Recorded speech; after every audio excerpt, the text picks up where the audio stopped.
어린아이는 죽어서 어디로 가는가 하는 질문에 대한 답을 찾아보도록 하겠습니다. 우리는 모든 사람이 태어나면서부터 죄인이라는 사실을 잘 알고 있습니다. 모든 사람이 아담의 후손으로서 죄의 본성을 가지고 태어나는 것입니다.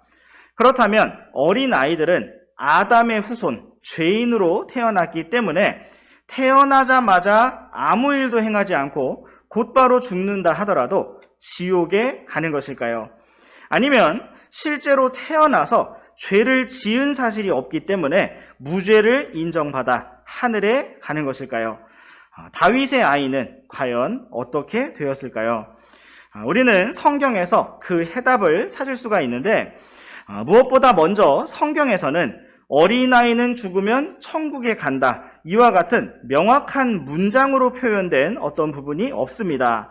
그러므로 우리는 성경의 여러 구절들을 찾아보고 비교해 보면서 성경적인 결론에 도달해야만 합니다. 이 부분을 함께 살펴보고 계속해서 메시아 계보에 대한 내용으로 넘어가도록 하겠습니다. 먼저 우리 함께 사무엘기하 12장 22절과 23절 말씀 번갈아서 읽어보시겠습니다. 사무엘기하 12장 22절과 23절 말씀입니다. 그가 이르되 아이가 아직 살아있을 때에 내가 금식하고 운 것은 내가 말하기를 하나님께서 내게 은혜를 베푸사 아이를 살려주실지 누가 알 수 있으리요 하였기 때문이니라. 그러나 지금은 그가 죽었으니 어찌하여 내가 금식하겠느냐?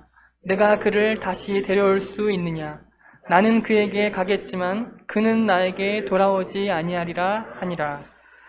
네, 여기에서 우리는 다윗 왕이 아이의 죽음에 대해 언급한 말들을 볼 수가 있습니다. 다윗은 아이가 아직 살아있을 때에 하나님께서 은혜를 베푸셔서 아이를 살려주시도록 금식하고 울며 기도하였습니다. 그러나 이제 아이가 죽은 후에는 씻고 음식을 먹었는데 그 이유는 자신이 아이에게 갈 수는 있어도 아이가 자신에게 돌아올 수는 없기 때문이었습니다. 그렇다면 다윗이 여기에서 자신이 아이에게로 갈 수 있다고 말한 이 말은 무슨 의미일까요? 이것은 말 그대로 다윗이 죽음이라는 관문을 통과하여 아이에게로 갈 수 있다는 의미입니다. 그렇다면 여기에서 다윗은 하늘을 가리켜서, 낙원을 가리켜서 말한 것일까요? 아니면 지옥을 가리켜서 말한 것일까요? 우리 함께 시편 51편 말씀으로 가보시겠습니다.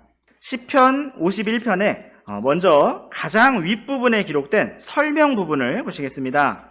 악장에게 준 다윗의 시, 그가 밧세바에게로 들어간 뒤 대언자 나단이 그에게 왔을 때에 지은 시라고 되어 있습니다.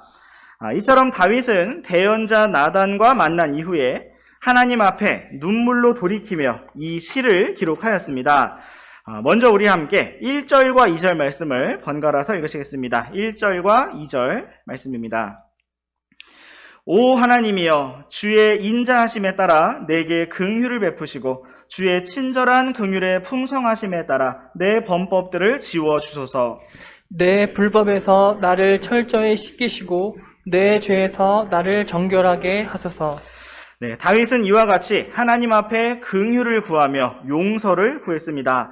또한 우리 함께 9절과 10절 말씀도 번갈아서 읽으시겠습니다. 9절과 10절입니다. 주의 얼굴을 내 죄들에서 가리시고 내 모든 불법들을 지워주소서.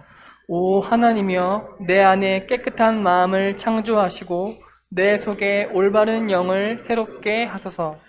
네, 다윗은 이와 같이 자신의 죄와 불법들을 지워주시기를 기도하였고 깨끗한 새 마음을 창조하시고 올바른 영을 새롭게 해주시라고 기도하였습니다. 계속해서 우리 함께 12절 말씀을 읽으시겠습니다. 우리 다 같이 12절 말씀 읽으시겠습니다. 시작. 주의 구원의 기쁨을 내게 회복시켜 주시고 주의 자유로운 영으로 나를 떠받쳐 주소서. 네, 이 말씀은 다윗의 기도에서 핵심적인 부분이라고 할 수가 있는데 그 이유는 다윗이 자신을 구원해 주시라고 기도한 것이 아니라 구원의 기쁨을 회복시켜 달라고 기도하였기 때문입니다. 다윗은 이미 하나님께 긍휼을 입고 용서를 받고 구원을 받은 자로서 구원의 기쁨을 회복시켜 주시고 영을 새롭게 하여 주시며 새 마음을 주시라고 기도하였습니다. 그렇다면 다윗이 죽음의 관문을 통과하여 아이를 만날 수 있다고 하는 것은 과연 어디에서의 만남을 가리키는 것이었을까요?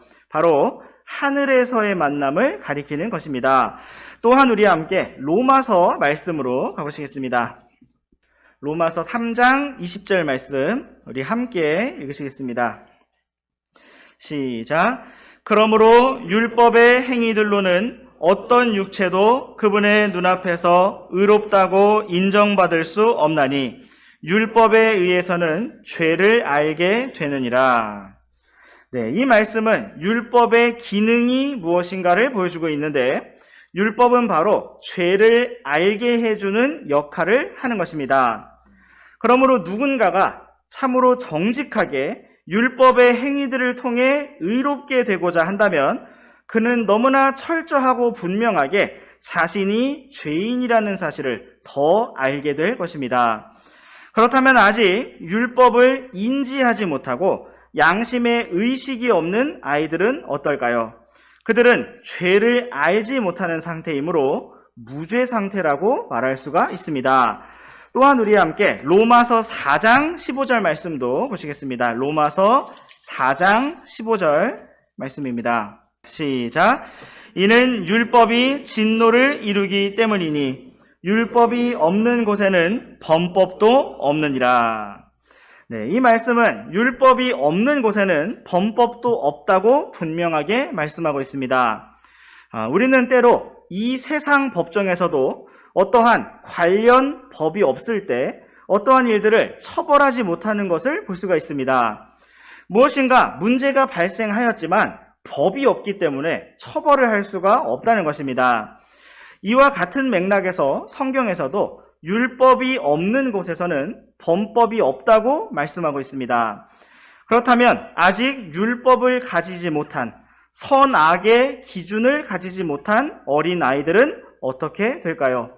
범법이 없는 무죄 상태에 있는 것입니다. 또한 우리 함께 신명기 말씀으로 가보시겠습니다. 신명기 1장 39절 말씀을 우리 함께 읽어보시겠습니다. 시작. 또한 탈취물이 되리라고 너희가 말한 너희의 어린 것들과 그날의 선악을 알지 못하던 너희의 자녀들은 거기에 들어가리니 내가 그 땅을 그들에게 줄 것이요 그들이 그것을 소유하리라. 네, 하나님께서는 이스라엘 민족이 40년간의 광야 생활을 시작하게 하시면서 그들의 자녀들에 대해서 이렇게 말씀하셨습니다. 바로 그들의 어린 자녀들, 그날의 선악을 알지 못하던 자녀들이 약속의 땅에 들어가서 그 땅을 소유할 것이라고 말씀하셨습니다. 이 말씀은 실제적으로 이스라엘 자손의 여정에 대한 말씀이지만 이 말씀의 원리를 어린아이들의 죽음과 연결해 본다면 아직 선악을 알지 못하는 어린아이들, 율법이나 양심의 의식이 없는 아이들은 하늘나라에 올라가서 바로 그 왕국을 소유하게 될 것이라는 결론을 내릴 수가 있습니다. 이 주제와 관련해서 마지막 구절로 누가복음 18장 말씀을 보시겠습니다. 누가복음 18장 16절 말씀을 우리 다 함께 읽어보시겠습니다. 시작. 예수님께서 저들을 부른 뒤 이르시되 어린아이들이 내게 오는 것을 허락하고 그들을 막지 말라. 하나님의 왕국은 그런 자들의 것이니라. 아멘. 예수님께서는 하나님의 왕국이 어린 아이들의 것이라고 말씀하셨습니다. 이것은 어린아이는 죽어서 어디로 가는가라는 질문에 대한 예수님의 직접적인 대답과도 같다고 말할 수가 있습니다. 우리는 이러한 성경 구절들을 근거로 선악을 알지 못하는 어린아이들이 죽게 되었을 때 하늘나라에 갈 것이라고 결론을 내릴 수가 있습니다. 우리 하나님께서는 온 우주에서 가장 정의로우신 심판자이시므로 모든 것을 의롭게 심판하시고 갚으실 것입니다. 오늘도 우리가 이러한 공의의 하나님, 또한 사랑과 긍휼의 하나님을 믿고 의지하며 참되게 따라가기를 원합니다.